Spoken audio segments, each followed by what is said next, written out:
Welcome back, lads, to another Dauntless video. Today I've got you a video which is pretty longer than what I normally do, my usual content, but for a good reason, because we're going to be tackling a topic which is vastly asked within the Dauntless community, in my Twitch chat, in a load of other people's Twitch chat, within people's YouTube videos, within Reddit threads, and that is, what is the best weapon in Dauntless? I'm going to try and answer this for you to the best of my ability by doing my own sort of scheme, my own sort of scoring system.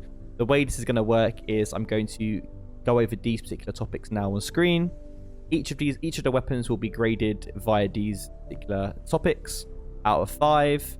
And then right at the end, I'm going to add all of these scores, and then the one with the highest score will be the best undisputed weapon in Dauntless. Obviously, please take all this information with a grain of salt. This is all my own personal opinion. Also, I've been playing the game for roughly a year and a half, quite a lot, so I know most or majority of what I'm talking about. Obviously, if you want to correct me, put it in the comment section below. I'm always down to have a debate and just go over everyone's opinions as well. But regardless, I've also got a new creator code. If you're not actually supporting anyone, I would really appreciate it if you chose me. If not, then obviously use it on someone else. Just make sure you are using it. Also, if you like this sort of video, feel free to leave it a like. I will consider doing more. And also, as always, if you do like the content, feel free to subscribe. That helps me the most. So thank you very much, and let's get into it.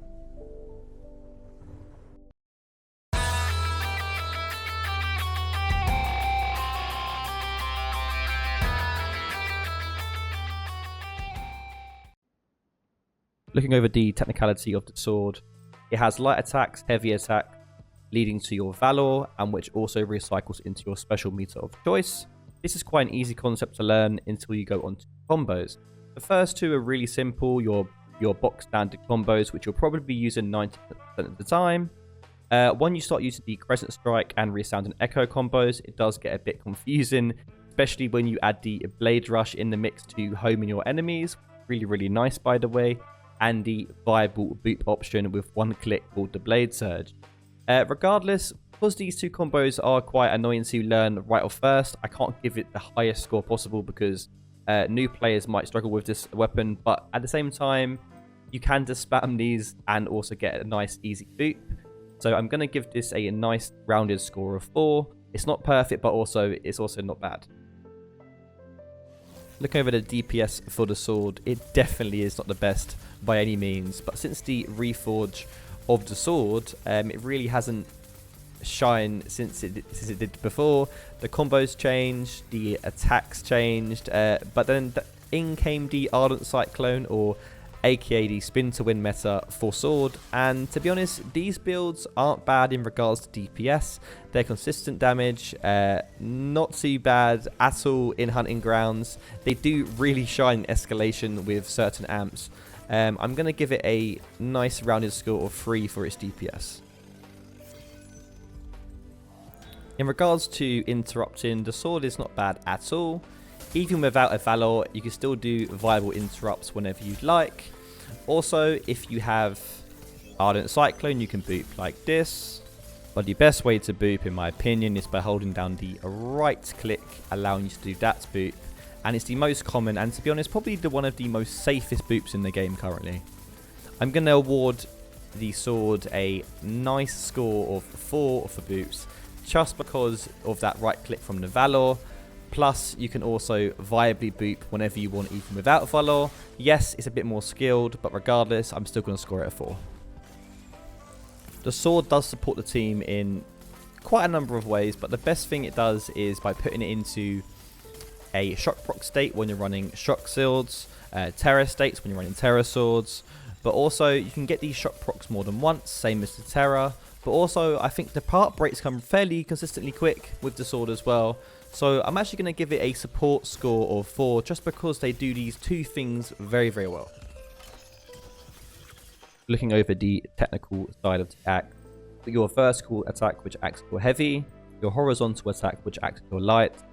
You then have a bar for your special meter, indicating when you can level up your meter. Your determination meter, which is below the normal special meter, which basically indicates your level of your axe and your boosted power. When this goes down to 0, you reset to level 0 on your axe level. Then you have Resolve. This prevents you from being knocked back when you do get a perfectly charged vertical attack. If you thought that wasn't daunting enough, the combos actually are simple, but the best DPS combo isn't actually stated here, which is basically a combination of vertical ripper and horizontal edge. To do this combo, all you have to do is hold down D heavy, then press D heavy, press D light, and then hold down heavy. That's hold heavy, press light, hold light. This is the best DPS combo for axe. Since that isn't stated here, and also this is quite daunting for new players, axe, I think it is quite a technical weapon in my opinion, but it's not the worst in this list, so I'm going to give it a score of 2. Looking over the DPS for the axe, we've all seen the one hits on Malkarian, as you're about to see now. Yes, it definitely has potential in escalation for sure, but also in Hunting Grounds it's a little bit different because there's no amps.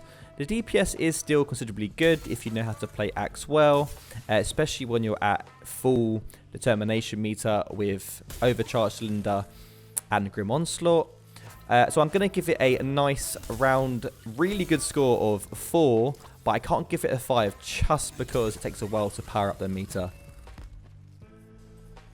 Interrupting with the axe really is simple. You just throw the axe and then boom, interrupt.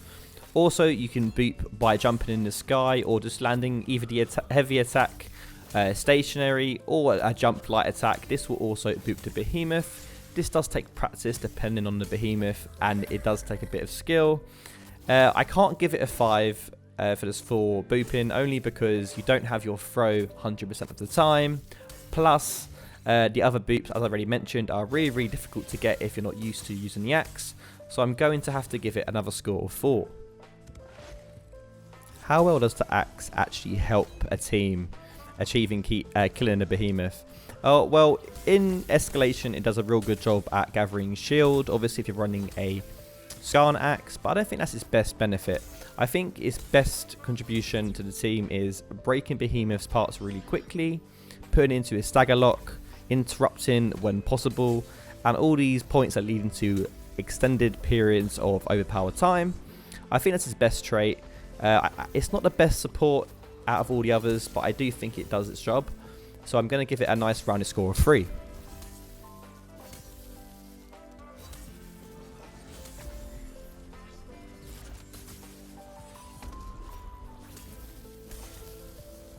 Looking over the technical side of the hammer, and it's really hard to explain that you've got the one attack for your swing, which is just the left click, and then your ether slam for your last ending of the combo will be your right click. Also, the right click acts as your prime strike in between. This is when you click the right click in between your swings to gain more damage, but it is a slower swing. But also your land breaker or your mod ability will be tied to your right click or light attack. Also, this basically means you probably are going to misclick or mistime your prime strike sometimes and do your mighty land breaker. Then we've got your reload, incline reload. If you thought that wasn't hard enough, right now the hammer's bugged, and for some reason you keep doing the horizontal hammers. It's not the worst combo, but it's also not the best. The best combo for the hammer for DPS is the repeated uppercuts. It's a different variant of the horizontal hammers, but instead of actually just swinging it like that, it allows you to do an uppercut motion like this, and it deals more stagger damage, and it's more accurate as well of your ether slams, in my opinion. But right now, this combo's bugged, and you keep doing the horizontal hammers. So with all being said, it's a nightmare to get the combos correct in the first place when you're first starting out. Plus, this weapon is forever bugged, and it probably is the most technical weapon because of all these aspects together. I'm going to have to put the hammer with only one single point for technicality. Looking at the DPS for the hammer, and it's really upsetting for me to say this because it actually is the best DPS weapon when a behemoth is on the floor and you've got an overpowered state. But currently, because the weapon is bugged, I can't give it the true score I want to give it. I would give it a score of 4, only because of, yeah, it only works best when it's in overpowered state. but because of the bugged combos and you can't do the uppercut combo, I think I'm going to have to give it a score of 3 for DPS just because of this. Okay, I'm going to knock out 2 birds in one stone with this video. Basically, for viable boops, it's really, really difficult. One, because the combos are bugged, unless you're running concussion salvo, then the boops are almost certain. But regardless, the other way to boop is just how I showed you, by double clicking the fire button. This will jump you back as long as you have 2 shells. I'm going to give viable boops only 2 with the hammer, just because the skill gap is really, really vast for the hammer, and timing this is a nightmare, and sometimes you misclick, as I've already mentioned.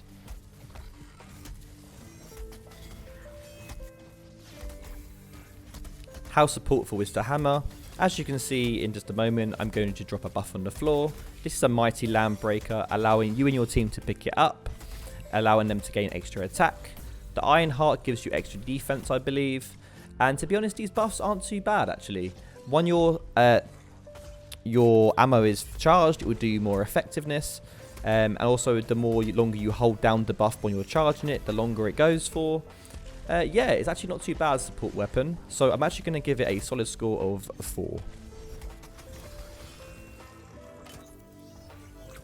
Looking over the technical side of the Chainblades, you have your bladed attack for your left click, your chain throws your right click, you then can pull yourself to the behemoth, chain push with the same button, you then slash in the air when you're in the sky, same as the chain slam with the right click. Then for your combos, we have the bladed edge, which is not too bad. The chain fling, I recommend doing this combo never, literally never. And then we have the blade spin. I'm going to go over the swinging blades in a second. We have the blade spin, which I see so many people doing. Once again, it's not the best option. What I recommend doing for the chain blades is just learning this combo. That's the light, light, heavy, light combo called the swinging blades. It's the best DPS option for chain blades. That's paired up with, if you are using Reaper's Dance, with the chain slam at 10 stacks. They are the probably best DPS options for chain blades. With that being said, it looks like a lot of combos to throw at you all at once, but then when you understand what combo you should be using and when you should be using your chain slam, it actually really isn't technical at all. But because of the explanation is really quite long for the chain blades, I'm going to give it a score of 4. It was almost perfect, but because the explanation isn't the greatest, that's why it's staying at a 4. Looking into the DPS for chain blades, I actually think it's up there with the best DPS in the game, only when you get into an overpowered state, as of hammer as well. It's only because you can prolong the state with either another part break really quickly. Also, a stagger can come if you've timed it correctly from your Reaper's Dance slam down attack. But yeah, the part breaks come really quickly, so I'm going to give the DPS option a 4 for Chainblades. Covering viable boops interrupts Chainblades, it is one of the easiest. All you do is dash and then light attack, no other cells needed. As the past you needed weighted strikes, but now you don't. It really is the rookie's guide to getting used to interrupts, just like as if you're facing Embermane. I'm going to give the viable boops option for Chainblades a full score of 5, just because I think it is the best option for interrupts in the game. How supportive is the Chainblades though? Because it's quite a weird one to think of, and I really thought about this quite long and hard about. But I think one of its best traits is how quickly it puts the behemoth into a shock proc. Terror proc as well, but I think shock proc it does more better. Very similar to sword, it can do up to 2 or sometimes even 3 shock procs on one behemoth depending on how long it takes, and it happens quite frequently and quite consistently, so that's one of its really good traits. Another one is that you can go flawless pretty easy with the Chainblades. Yes, this isn't just a solo aspect for the Chainblades, it actually works really nice as a team sort of quality for the weapon as well. Also, one of its biggest traits for the team is that it provides good part damage, allowing some more overpower states, and interrupts are very viable as already presented, so I'm actually going to have to give it another solid score of 4.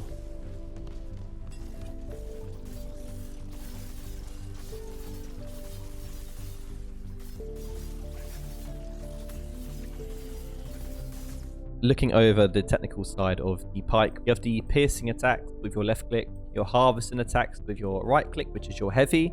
So it's actually kind of reversed with the Pike, which is kind of confusing if you are switching from other weapons. Then you got your special meter, obviously when you attack the behemoth. When you get hit, your meter will get reduced by a certain amount.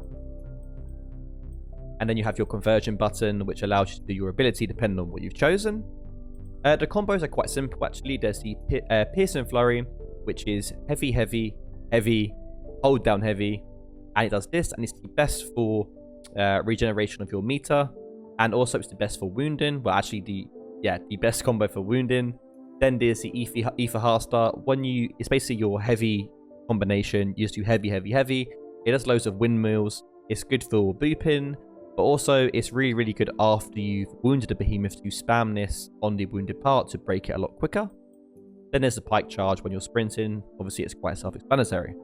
I actually think the Pike isn't that technical really to learn, but to use certain mods, such as the crit one, which allows your to have a crit aura around you, to use it at the right time, to allow for good support, and also to boop with the other mods.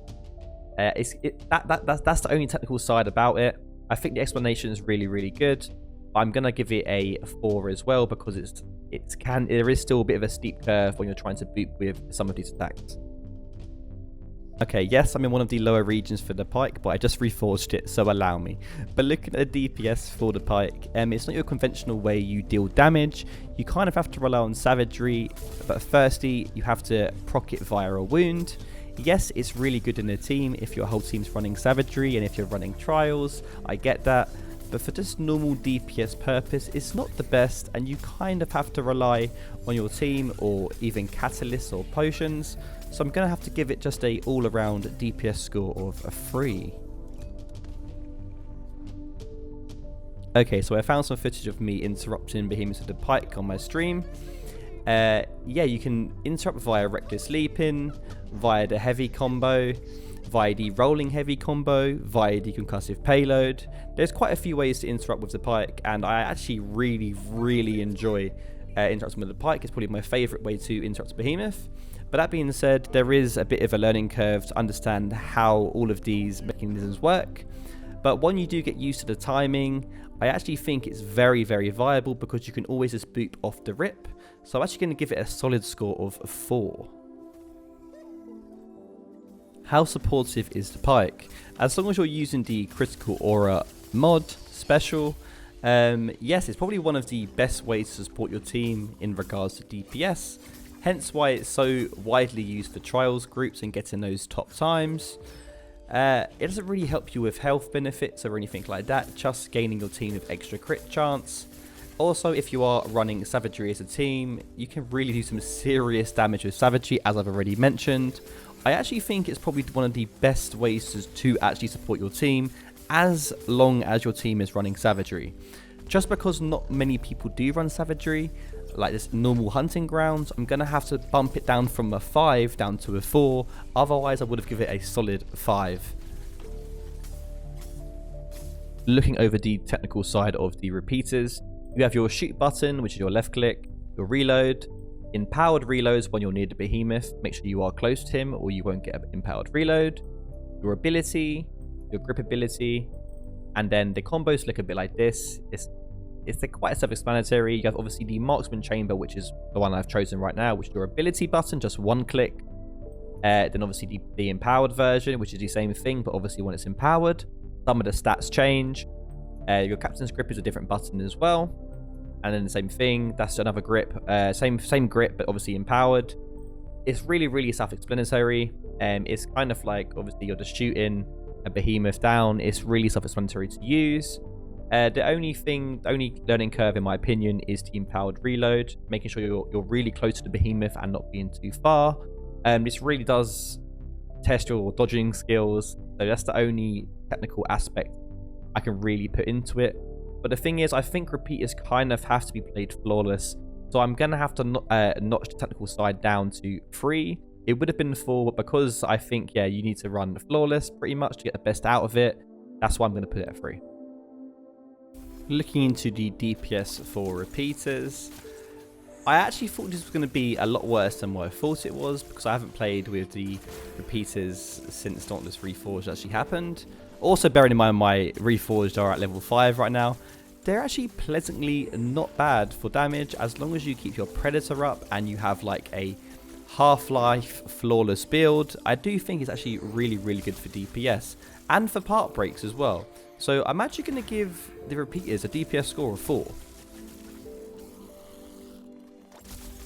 Just bearing in mind this DPS value is only given if the repeaters are ran flawless with a Predator build. If not, then I probably would have given the DPS value for repeaters a score of a 2. As of now, the only way I think you can interrupt with repeaters in general is if you have weighted strikes +6, and then you can interrupt via the special moves. Also, you can interrupt via the mine as well, but that is too troublesome, so I'm going to have to give the repeaters a score of 1 for interrupts. How well do repeaters work in the team? Actually, not too bad, as long as you're running the precision sight, which allows your team to do bonus damage to the part you've procced via the special. As long as your shot is empowered, everyone can see this particular spot.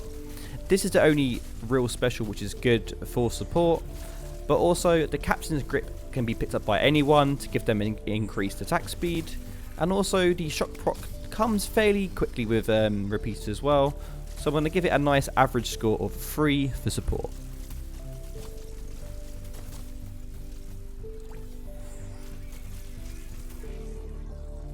Looking over the technical side of the Ether Strikers, we have your light combos with your left click, your heavy combos on your right click, very similar to the Pike combos there, your mantra meter indicated by the 1, 2 and 3 nodes, your surge, and there's a surge bar which is below the mantra nodes. It's a different button, by the way. Your different techniques, which is all held by the same button as your surge. Tempest form, when you have 1 mantra. Karma breaker, make sure you connect, by the way, when you have 2 mantras. Titan's crash or adamant bolt when you have 3 mantras. Just a side note, you do need to make sure you re-up the Tempest form Karma breaker every 30 to 40 seconds. This is a learning curve for new players. If you don't do this, you won't get the maximum benefit of your special. That being said, the combos are a Focused Assault, which is left click, left click, left click. Spirit Barrage, or your booping combo, the left click, right click. And then your Mighty Squall being your heavy, heavy, heavy combo.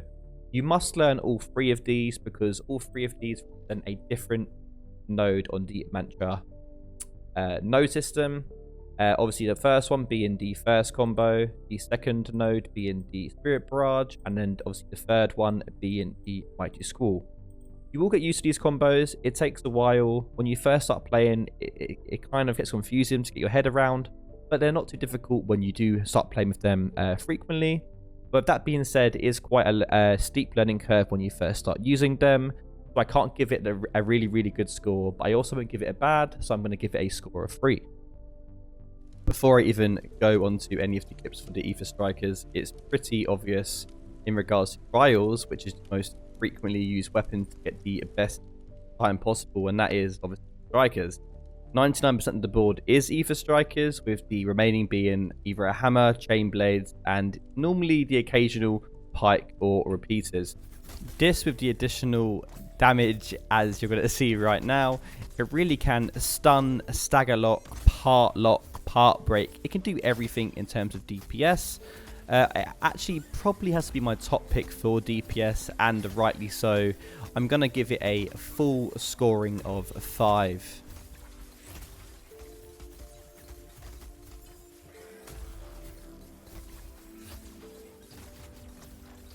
How viable is interrupting with Strikers?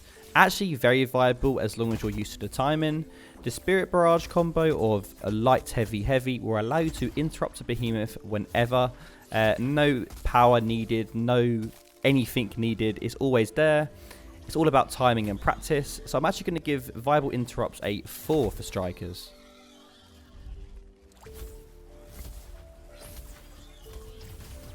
How supporting is Ether Strikers though to a team? Yes, it does a lot of damage. but I think its main trait is making sure the behemoth stays on the floor, staggered locked via staggers, via consistent interrupts because it's very viable. Also, shock procs can be done really simply as well if you know how to use strikers and hitting the behemoth quite a lot, and if you're running a shock weapon. So I'm actually going to give it a nice rounding score of 3. I can't go much higher only because it doesn't provide any additional benefits to the team, only the fact that it does a lot of damage. Finally, the results are in, and here they are. Number 1 best weapon in Dauntless, per the information stated in this video, is Chainblades, with trio runners up being strikers, sword and pike, with the axe being the middle ground weapon, and near the bottom being repeaters, and dead last being hammer. Hopefully you guys enjoyed this video. I know it's been a long one. Hopefully you somewhat agree with this graph, and if you don't, feel free to write in the comment section below why you think I am wrong. But regardless guys, I will see you guys in the next video.